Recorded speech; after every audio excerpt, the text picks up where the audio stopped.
우리의 구원자가 되시는 하나님, 유한한 이 세상이 끝이 아님을 알려주시고 부활하여 영원히 사는 하늘나라를 바라보게 하심 감사합니다.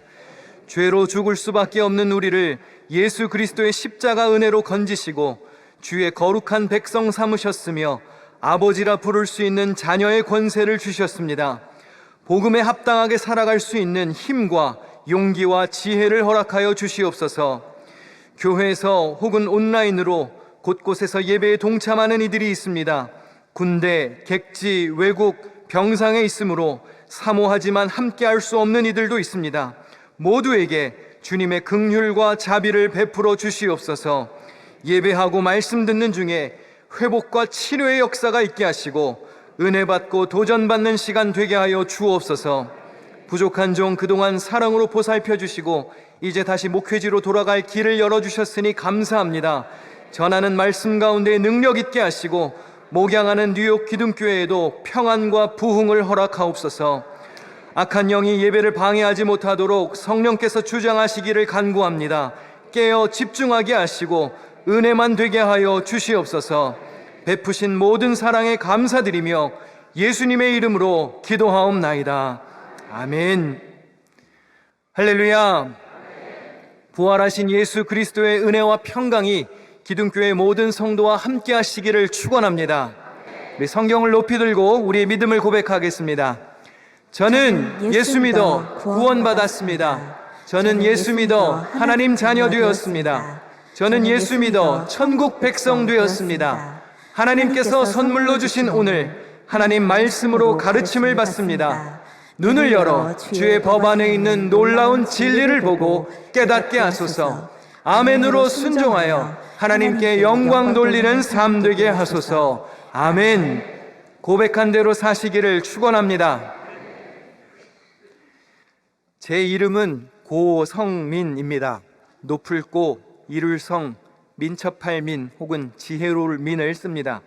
높은 뜻을 민첩하고 지혜롭게 이루라 라는 의미가 있습니다. 제 이름이 아주 잘 이용되던 때가 있었습니다.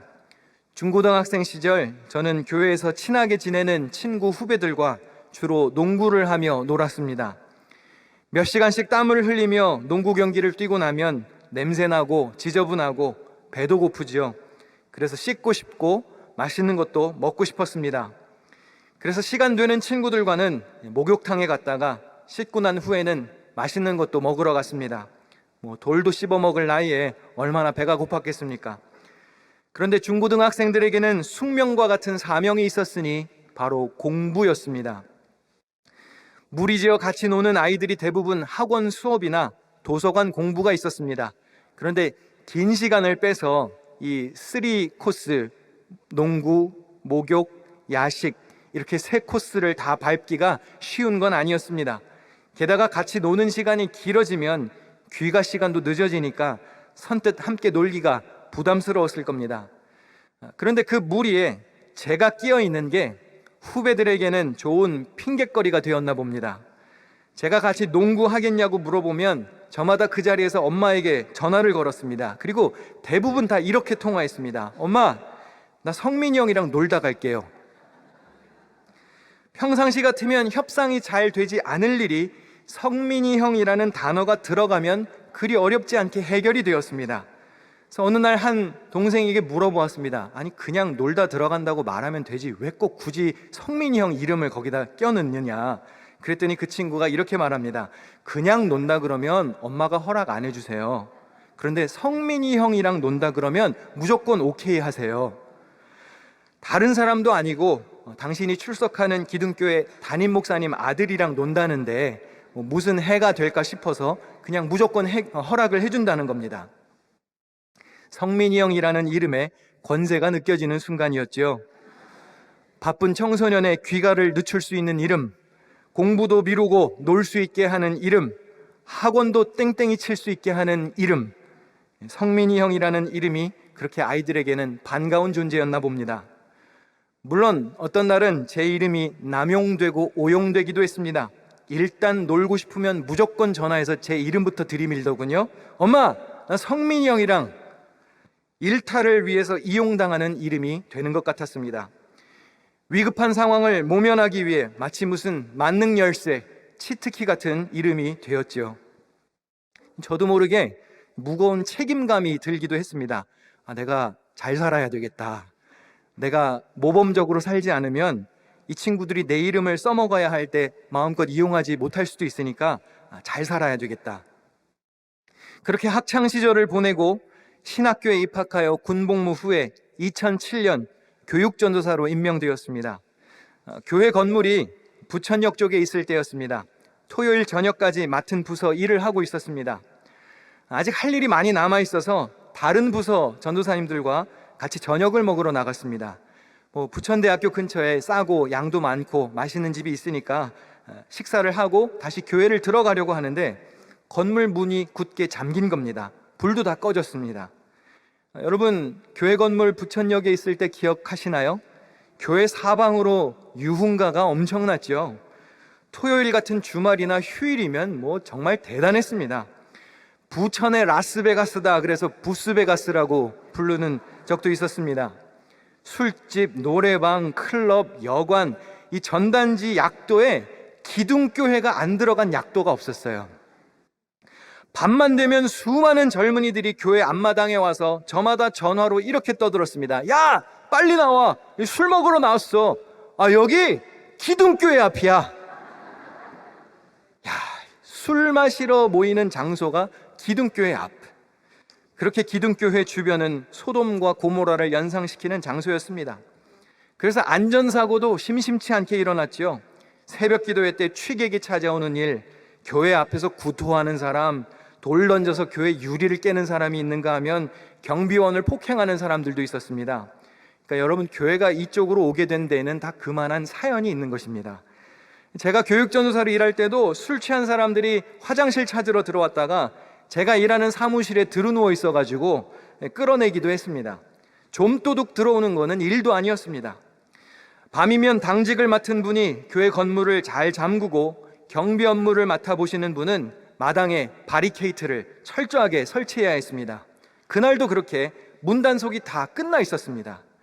함께 있었던 교육전도사님들이 경비원에게 잘 이야기했습니다. 우리 전도사들인데 식사하고 돌아왔다. 마저 업무를 봐야 되니까 교회 문 좀 열어주세요. 그런데 경비원이 저희를 못 알아보시는 거예요. 당시 저희들 다 20대 중후반이었습니다. 토요일이라 복장도 편안하게 한 상태였습니다. 그러니까 이분이 보시기에는 이 양반들이 저기서 술 먹다 온 사람들인지 진짜 교회 청년들 전도사들인지를 모르시는 거죠. 내가 이 문을 열어주면 무슨 일이 일어나도 책임질 수 있냐? 진짜 전도사들 맞냐? 거짓말하는 거 아니냐? 한참을 설명해도 굳게 닫힌 교회 문이 열리지 않았습니다. 급기야 옆에 있던 제 친구 전도사가 이렇게까지 말했습니다. 여기 이 전도사님이 기둥교회 담임 목사님 아들이에요.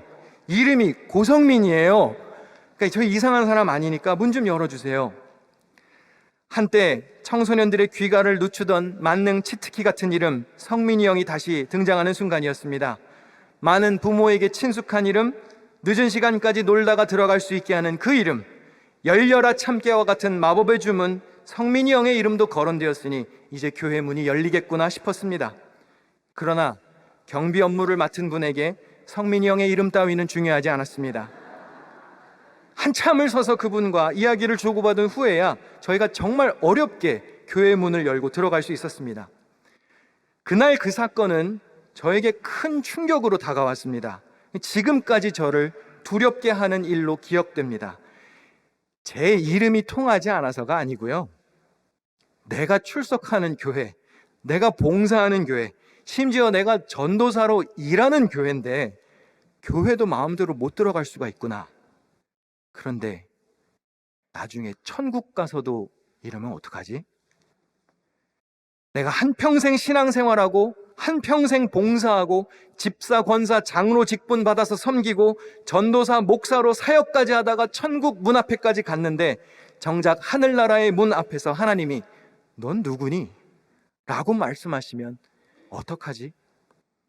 여러분, 실제로 성경에 이런 말씀이 있지요. 나더러 주여 주여 하는 자마다 다 천국에 들어갈 것이 아니요 다만 하늘에 계신 내 아버지의 뜻대로 행하는 자라야 들어가리라. 그날에 많은 사람이 나더러 이르되 주여 주여 우리가 주의 이름으로 선지자 노릇하며 주의 이름으로 귀신을 쫓아내며 주의 이름으로 많은 권능을 행하지 아니하였나이까 하리니 그때에 내가 그들에게 밝히 말하되 내가 너희를 도무지 알지 못하니 불법을 행하는 자들아 내게서 떠나가라 하리라. 제 아무리 하나님의 이름을 많이 부르고 주의 이름으로 위대한 일을 많이 행했다 할지라도 하나님의 뜻대로 행하지 않은 자는 주님이 알지 못한다고 말씀하신답니다. 이 주일 아침에 예배하는 여러분께 한번 묻고 싶습니다. 지금 이 순간 여러분이 하늘나라의 문 앞에 가시면 하나님이 기뻐 여러분을 반기시겠습니까? 아니면 넌 누구니? 라고 물으시겠습니까? 만사 형통과 같은 주의 이름을 아무리 불러 외쳐도 우리가 주의 뜻대로 행하지 않으면 아무 소용이 없는 겁니다. 누가복음에도 이렇게 기록되어 있지요. 좁은 문으로 들어가기를 힘쓰라. 내가 너희에게 이르노니 들어가기를 구하여도 못하는 자가 많으리라. 집 주인이 일어나 문을 한 번 닫은 후에 너희가 밖에 서서 문을 두드리며 주여 열어주소서 하면 그가 대답하여 이르되 나는 너희가 어디에서 온 자인지 알지 못하노라 하리니. 교육 전도사들 몇이 교회 문 앞에서 열어주세요 라고 했던 장면과 똑같은 모습이 천국 문 앞에서도 벌어질지 모른다는 것입니다.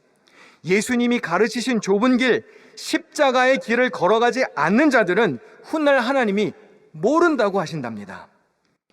여러분, 우리가 어떤 이름을 갖고 있느냐, 우리가 얼마나 많이 주님의 이름을 불렀느냐, 그게 중요한 게 아닙니다. 하나님의 뜻대로, 하나님이 가르쳐 주신 말씀대로 우리가 정말 살아가고 있는지가 중요한 겁니다. 어쩌면 여러분도 각자의 성민이 형이 다 있으실 겁니다. 힘 있는 사람, 자금줄 쥐고 있는 사람, 인맥 있는 사람, 내 인생의 성공을 위해서 여러분들이 꼭 붙잡고 있어야 할 이름 다 있으시죠? 혹시 그렇게 중요한 그 이름을 하나님의 이름보다 더 많이 의지하지는 않으십니까? 과연 그 이름이 여러분을 구원과 영생에 이르게 하는 데에 얼마나 큰 영향을 주는 이름입니까? 정말 붙잡고 살아야 할 이름은 잊고 사는 것은 아니신지요? 예수님을 따르던 무리에게 성령이 임한 후 처음으로 일어났던 기적은 사도행전 3장에서 하반신 장애가 있던 자가 예수님의 이름으로 일어났던 일입니다. 사도행전 3장 6절을 다 같이 읽어보겠습니다. 시작. 베드로가 이르되 은과 금은 내게 없거니와 내게 있는 이것을 내게 주노니 나사렛 예수 그리스도의 이름으로 일어나 걸으라. 믿음을 가진 우리가, 성령 충만한 우리가 어떤 삶을 살아야 하는지를 잘 알려주는 말씀입니다. 주저앉았던 이들을 예수 그리스도의 이름으로 일으켜 세워주는 삶을 살아야 합니다. 사회적으로, 육체적으로, 신앙적으로 주저앉았던 자들, 우리가 예수님의 이름으로 일으켜 세워야 합니다. 베드로와 요한이 예수님의 이름으로 걷지 못하던 자를 일으켰습니다. 함께 하나님을 높이며 찬양할 수 있게 도와주었습니다. 하지만 주의 이름으로 좋은 일을 했다고 해서 항상 좋은 결과가 되돌아오는 것은 아닙니다. 베드로와 요한이 기적을 일으키고 설교하는 중에 제사장들과 사두개인들이 몰려왔습니다. 그들이 복음 전하는 것에 분개했고 사도들을 붙잡아 갔습니다. 그리고 이렇게 신문했습니다. 너희가 무슨 권세와 누구의 이름으로 이 일을 행하였느냐? 무슨 이름으로 너희들이 지금 이러한 일을 하고 있느냐? 물었습니다.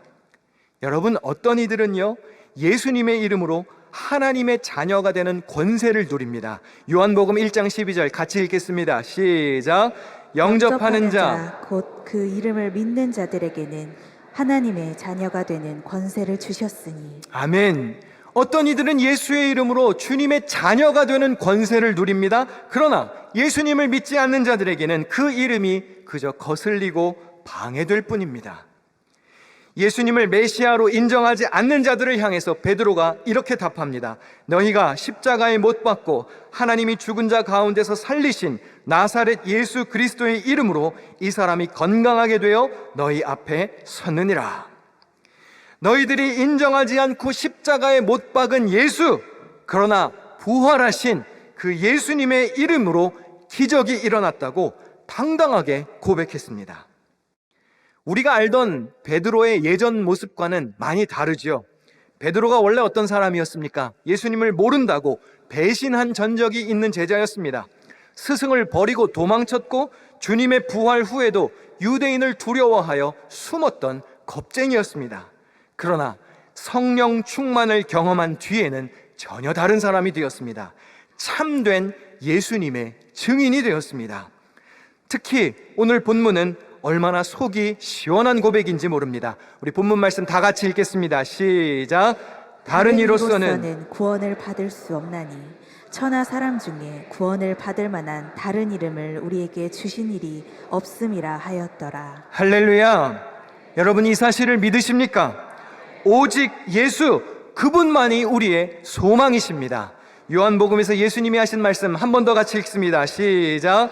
예수께서 이르시되 내가 곧 길이요 진리요 생명이니 나로 말미암지 않고는 아버지께로 올 자가 없느니라. 아멘. 세상은 예수님 외에도 구원의 길이 많이 있다고 주장합니다. 그러나 성경은 길과 진리, 생명이신 예수님이 아니고서는 하나님께 갈 방법이 없다고 했습니다. 간혹 기독교 진리가 너무 배타적이라고 비난하는 이들도 있습니다. 여러분, 명쾌한 길이 있으면 다른 길을 안 가도 되는 겁니다. 하나님께서 구원받는 데 필요한 다른 이름을 우리에게 주시지 않았습니다. 예수 그리스도 말고는 우리에게 구원의 길이 없습니다. 기독교 진리는요, 배타적인 게 아니고 원래부터 한 길이었습니다. 할렐루야. 기독교의 길은 원래부터 한 길입니다. 예수 그리스도, 그 길 외에는 방법이 없는 겁니다. 베드로와 요한의 이 당돌한 고백을 듣고 그들을 신문하던 자들도 깜짝 놀랐습니다. 그들이 베드로와 요한이 담대하게 말함을 보고 그들을 본래 학문 없는 범인으로 알았다가 이상히 여기며 또 전에 예수와 함께 있던 줄도 알고 또 병 나은 사람이 그들과 함께 서 있는 것을 보고 비난할 말이 없는지라. 원래 배운 것도 없고 근본도 없는 것들이라고 생각했는데 그들의 담대한 신앙 고백에 종교 지도자들이 할 말을 잃었습니다. 그리고 아무 트집을 잡을 수가 없었습니다. 사랑하는 성도 여러분, 이것이 신앙의 힘입니다. 우리가 예수 그리스도 그 복음의 본질 위에 굳건히 서 있으면 세상이 우리를 다시 보는 거예요. 뭐라 트집 잡을 수가 없는 겁니다. 우리가 세상을 두려워하지 않고 부활의 소망, 성령의 능력을 지닌 성도답게 살 때 세상은 우리를 다시 보게 되는 겁니다. 지도자들이 트집을 잡을 수가 없어서 침묵했습니다. 결국 이들을 풀어주었습니다. 그리고 놓아주면서 경고하지요. 다시는 예수님의 이름을 거론하지 말아라. 이번만 봐줄 테니 더는 소란 피우지 말라고 겁을 주었습니다. 그런데 그때 베드로와 요한이 또 한 번 입을 열어서 이렇게 말합니다. 다 같이 읽겠습니다. 시작. 하나님 앞에서 너희의 말을 듣는 것이 하나님의 말씀을 듣는 것보다 옳은가 판단하라. 우리는 보고 들은 것을 말하지 아니할 수 없다 하니. 할렐루야. 결코 잠잠할 수 없다고 말합니다. 참 베드로 많이 달라졌죠? 사람보다 하나님을 더 두려워하는 제자, 잠잠할 수 없는 증인으로 거듭났습니다. 사랑하는 성도 여러분, 복음이 여러분 마음속에 있으십니까? 그럼 우린 세상에서 잠잠할 수 없는 증인으로 살아야 하는 겁니다. 과거에는 추궁해도 입을 닫았습니다. 그러나 이제는 위협을 해도 입을 여는 거예요. 그의 믿음에 자신감이 생겼습니다. 믿음의 생명력이 입혀졌습니다. 신앙생활하는 우리가 꼭 붙들어야 하는 이름이 있습니다. 바로 예수 그리스도입니다. 빌립보서 2장입니다. 하나님이 그를 지극히 높여 모든 이름 위에 뛰어난 이름을 주사 하늘에 있는 자들과 땅에 있는 자들과 땅 아래에 있는 자들로 모든 무릎을 예수의 이름에 꿇게 하시고 모든 입으로 예수 그리스도를 주라 시인하여 하나님 아버지께 영광을 돌리게 하셨느니라. 세상에서 권세 있다고 알아주는 이름, 여러분이 밥줄이라고 여기며 끙끙거리는 그 이름, 그런 이름을 두려워하기 전에 먼저 예수 그리스도의 이름 앞에 무릎 꿇는 삶이 되시기를 축원합니다. 자기 자신의 이름을 의지하는 사람들도 계신 줄 압니다. 그러나 죄송하지만 여러분의 그 대단한 이름도 결국 성민이 형의 이름과 다르지 않습니다. 그 대단한 이름이 언제 어디서나 통하지 않습니다. 여러분의 이름이 먹히지 않을 때가 올 겁니다. 창세기 11장에 바벨탑 이야기가 나오죠. 인간이 왜 탑을 쌓았습니까? 탑을 건설하여 그 탑 꼭대기를 하늘에 닿게 하여 우리 이름을 내고 온 지면에 흩어짐을 면하자 하였더니, 이 구절에서 우리의 이름을 내고 하는 부분을 히브리어 원문으로 보면 우리가 알아서 우리 이름을 지어버리자, 그런 의미입니다. 고대 근동 사회에서 이름을 짓는 것은 지배권을 상징합니다. 통치권이 있는 사람이 이름을 짓는 거지요. 그런데 하나님에게 있는 이 권위를 인간들이 빼앗으려 했습니다. 사람들의 발달된 문명을 자랑하고 의지하면서 하나님의 통제에서 벗어나려고 했던 교만이 문제였습니다. 하나님의 전능하신 이름을 의지하지 않고 인간들이 자기 자신의 이름을 내고 의지하려고 했습니다. 명성을 내려고 했습니다. 그런데 하나님이 그 인간들을 온 지면에 흩어버리셨다고 했습니다. 여러분, 하나님이 흩으시면 우리의 명성이 무슨 소용이 있겠습니까? 우리가 진정으로 의지해야 할 이름이 무엇인지를 알아야 합니다. 유명한 사람, 돈 많은 사람, 인맥 좋은 사람, 그 사람과의 연결고리가 나를 살릴 것이라고 믿는 특정 그 이름이 있으십니까? 매력적일 수 있겠죠. 아주 잠시 동안요. 나에게 평안과 안전을 가져다 주는 이름일 수도 있습니다. 그러나 성민이 형과 같은 이름일 뿐입니다. 언제까지 먹히지 않습니다. 하나님이 흩어버리시면 아무 소용이 없는 이름입니다. 과연 그 이름을 믿고 의지하는 것만큼이나 내가 예수의 이름을 붙잡고 사는지를 생각해야 합니다. 정작 죽음 이후에 부활하여 영원히 살게 될 하늘나라와 아무런 상관도 없는 일에, 아무런 상관도 없는 이름에 내가 목숨 걸고 매달리고 있는 것은 아닌지 돌아보아야 합니다. 여러분, 우리의 죄를 사하시고 우리에게 치료와 회복을 주시고 영원한 하늘나라의 삶으로 인도하시는 분은 예수 그리스도밖에는 없습니다. 그 이름에 능력이 있습니다. 예수의 이름이 우리의 소망입니다. 그분의 이름이 우리를 구원과 부활로 이끌어줍니다. 영생의 길로 우리를 인도하신다는 사실을 믿어야 합니다. 예수님의 이름을 의지하여 매사에 죽게 하듯 하며 하나님과 사람들에게 칭찬 듣는 그런 복된 삶의 주인공이 되시기를 축원합니다. 우리 주 예수 그리스도의 은혜가 여러분과 함께 하시기를 축원합니다. 기도하겠습니다.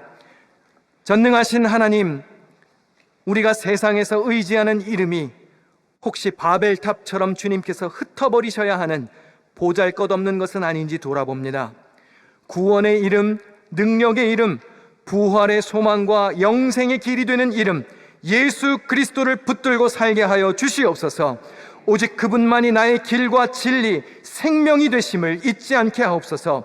예수님을 가정의 머리로 삼게 하시고 교회의 주인 되게 섬기게 하옵소서. 정성과 마음을 모아 주님께 예물을 봉헌합니다. 하나님이 받으시고 하늘 상급으로 갚아 주시옵소서. 때에 따라 쓸 것을 공급하시며 성도들의 가정과 일터가 평안케 하여 주시옵소서. 예수님의 이름으로 기도하옵나이다. 아멘.